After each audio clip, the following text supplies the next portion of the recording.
We're making beer. Are you ready to mash? The potato taste says Idaho, and they're creamy through and through. No, not that mash. The homebrew mash.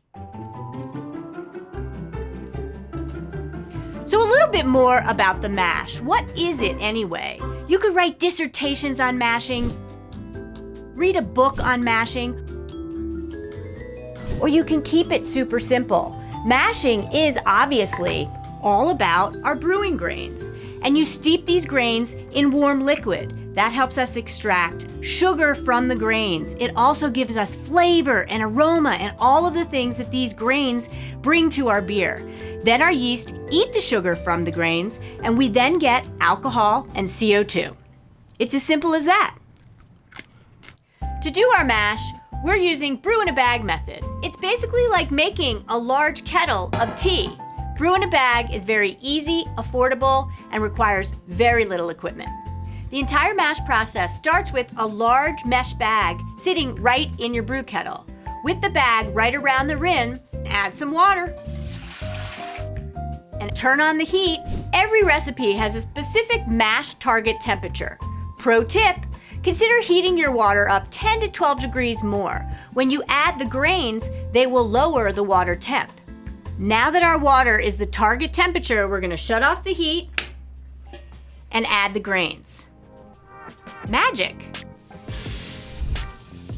Oh, yeah. Make sure to stir and get all the grains saturated with water.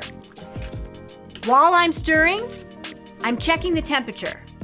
If it's too warm, don't worry, keep stirring. Too cold, you can add some water from a heated up tea kettle. If you're not hitting your target temperatures exactly, don't worry about it. You know why? Relax, don't worry. Have a homebrew! Oh boy, do we need practice on all of that. Relax, don't worry. Have a homebrew! During the mash, we want the temperature to remain steady. So, keep the lid on. Now let's set our timer for 1 hour, and we're gonna heat up some additional water for later. Yeah! Now that the mash has sat for 1 hour, we're gonna remove the grain bag and let it drain. Careful, it's definitely hot. Pro tip, you can use 2 spoons in an X to help it drain. How cool is that?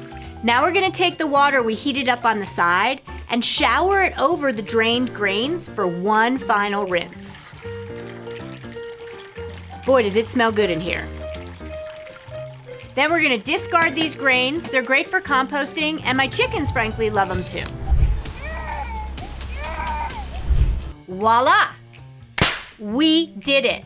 Now we have a sweet, sugary liquid called wort, or our unfermented beer. At this stage, I love to smell it, I love to taste it, but we don't want to taste too much because we need every drop for our finished beer. Now here's the deal. You thought mashing was exciting? Just you wait for your first ever homebrew day boil. We're here on the journey with you.